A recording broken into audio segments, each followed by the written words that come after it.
Hi friends, ఎలా ఉన్నారు? నేను మీ నిఫ్టీ మాస్టర్ మూర్తి నాయుడు. మనం రికమెండ్ చేసుకునే స్టాక్స్ కానీ, లేకపోతే మనం పోర్ట్ఫోలియోలో మనం ఏదైతే స్టోర్ చేసుకుందాం అన్న స్టాక్స్ కానీ, ఇన్వెస్ట్మెంట్ చేద్దాం అనుకున్న స్టాక్స్లో కానీ మనం ఎంతో కొంత రీసెర్చ్ చేసి దాని యొక్క బిజినెస్ మోడల్ తెలుసుకుని, దాని యొక్క లాభాలు ఏ విధంగా వస్తాయో తెలుసుకుని దాంట్లో ఇన్వెస్ట్ చేయడానికి మనం ఇంట్రెస్ట్ చూపిస్తాం. యాక్చువల్గా ఏదైతే రెగ్యులర్గా ప్రాఫిట్స్ వస్తున్నాయో అలాంటి సంస్థల్లో పెడితే మనకి మంచి లాభాలు వస్తాయి అనుకోవడంలో మనం అందరూ కూడా తప్పులేదు. కానీ సెలెక్ట్ చేసుకునే కేటగిరీ, ఆ సెక్టార్, అవన్నీ కూడా ఇన్ డీటెయిల్గా మనం సెలెక్ట్ చేసుకుంటే దాంట్లో మనకి ఒక స్థాయి నుంచి ముందుకెళ్ళడానికి అవకాశం ఎక్కువగా ఉంటుంది.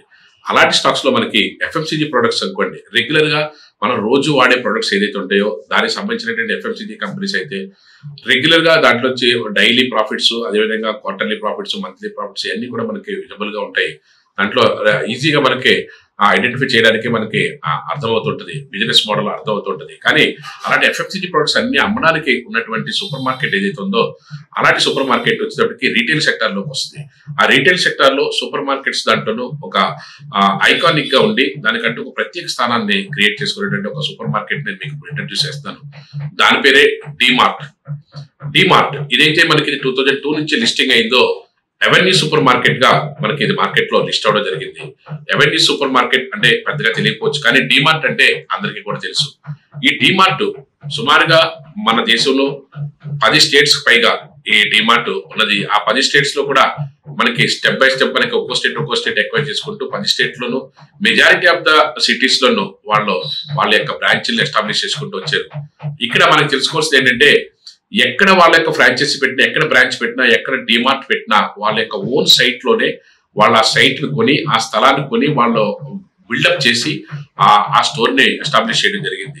ఎక్కువగా డిస్కౌంటెడ్ ప్రైస్ లో మనకు ఉన్నటువంటి ఎఫ్ఎంసీజీ ప్రొడక్ట్స్ అన్ని కూడా ఒకే చోట, ఒకే ప్లేస్ లో అన్ని కేటగిరీస్ కి సంబంధించినటువంటి లగేజ్ దగ్గర నుంచి, మనకి ఏదైతే కిరాణా సామాన్ దగ్గర నుంచి, గ్రోసరీస్ దగ్గర నుంచి, అదేవిధంగా క్లోత్స్ దగ్గర నుంచి, అదేవిధంగా ఫుట్వేర్ దగ్గర నుంచి, అన్ని కూడా చిన్నపిల్లలకు సంబంధించిన ఐటమ్స్ దగ్గర నుంచి, ఫుడ్ ప్రొడక్ట్స్ దగ్గర నుంచి, అదేవిధంగా కూల్ డ్రింక్స్ దగ్గర నుంచి హోల్సేల్ ప్రైస్ లోను, డిస్కౌంటెడ్ ప్రైస్ లో ఒకే ప్లేస్ లో దొరికే మార్గం చేసినటువంటిది ఈ రెవెన్యూ సూపర్ మార్కెట్.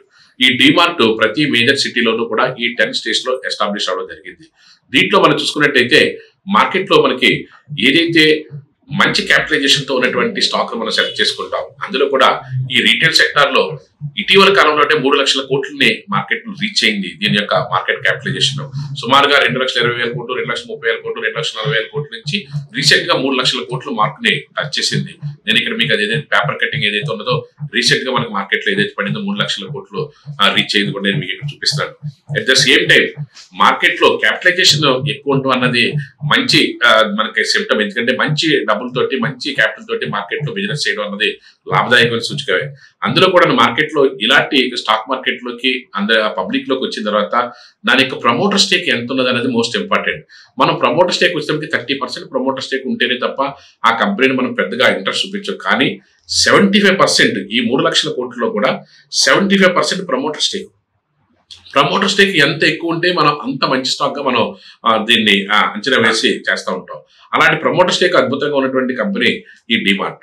ఈ ప్రమోటర్ స్టేక్ ఎక్కువ 75% ఉంటే కాకుండా ఎఫ్ఐఎస్ కూడా ఒక 78%, డిఐఎస్ ఒక 8% మార్కెట్ షేర్ చేసుకున్నటువంటి అద్భుతమైన కంపెనీ ఇది. దీంట్లో కాంపౌండింగ్ యాన్యువల్ గ్రోత్ ప్రతి ఇయర్ కూడా మనం చూసుకున్నట్టయితే last year 38% compounding annual growth return ఇచ్చినటువంటి స్టాక్ ఇది. ఈ ఇయర్ ఎక్స్పర్ట్స్ అందరూ చెప్పడం, మన టెక్నికల్ కూడా చూపించడం 40% నుంచి 50% అబౌవ్ మార్కెట్ లో టేక్ ఆఫ్ తీసుకుని ముందుకెళ్ళడానికి అవకాశం ఉంది. లాస్ట్ 3 years నుంచి కూడా చూసుకుంటే ఎస్టాబ్లిష్ అయ్యి ఒక 15 to 20% రిటర్న్ ఇచ్చినటువంటి స్టాక్. ఇక నుంచి నెక్స్ట్ కమింగ్ ఇయర్స్ లో 30 నుంచి 40%, 40 నుంచి 50% రిటర్న్ అవ్వడానికి మంచి స్కోప్ ఉన్నటువంటి స్టాక్ గా మనం దీన్ని అభివర్ణించవచ్చు. అదేవిధంగా దీని యొక్క రెవెన్యూ మోడల్ చూసుకున్నట్టయితే, రెవెన్యూ క్యాపిటల్ చూసుకున్నట్టయితే సుమారుగా 20,000 కోట్ల నుంచి 42,000 కోట్ల వరకు కూడా ఆ స్టెప్ బై స్టెప్ 5 years లో కూడా రెవెన్యూ క్యాపిటల్ కూడా మార్కెట్ లో పెంచుకున్నటువంటి అద్భుతమైన స్టాక్ గా మనం తీసుకోవచ్చు. Compounding annual growth rate 40 to 50% పెరగడానికి ఆస్కారం ఉన్నటువంటి ఒక స్టాక్ గా కూడా మనం దీన్ని తీసుకోవచ్చు. At the same time market లో ఏదైతే గ్రాఫ్ మనకి ఇక్కడ మనం చూపిస్తున్నాము, మార్కెట్ లో టేక్ ఆఫ్ తీసుకుని ముందుకెళ్ళడానికి అవకాశం ఉన్నటువంటి స్టాక్ గా మనం తీసుకుంటున్నామో, అదేవిధంగా మార్కెట్ లో దీన్ని యొక్క మోడల్స్ చూసుకున్నట్టయితే బిజినెస్ మోడల్ కూడా ఇక్కడికక్కడ ఎక్స్పాన్షన్ అవుతూ 5 స్టేట్స్ నుంచి 10 స్టేట్స్ కి ఒక యూనియన్ టెరిటరీకి కూడా ఎస్టాబ్లిష్ అయినటువంటి స్టాక్. దీంట్లో మనకి compounding annual growth 40 to 50% return వచ్చే అవకాశం ఎక్కువగా ఉంది. మంచి స్కోప్ కనిపిస్తుంది. బిజినెస్ మోడల్ మనకి క్వార్టర్ అండ్ క్వార్టర్ అద్భుతమైనటువంటి రిజల్ట్ ఇస్తుంది. అట్ ద సేమ్ టైం ఏదైతే రీటైల్ సెక్టార్ లో దీనికంటే ఒక ప్రత్యేక స్థానాన్ని క్రియేట్ చేసుకుని ముందుకెళ్తున్నటువంటి స్టాక్.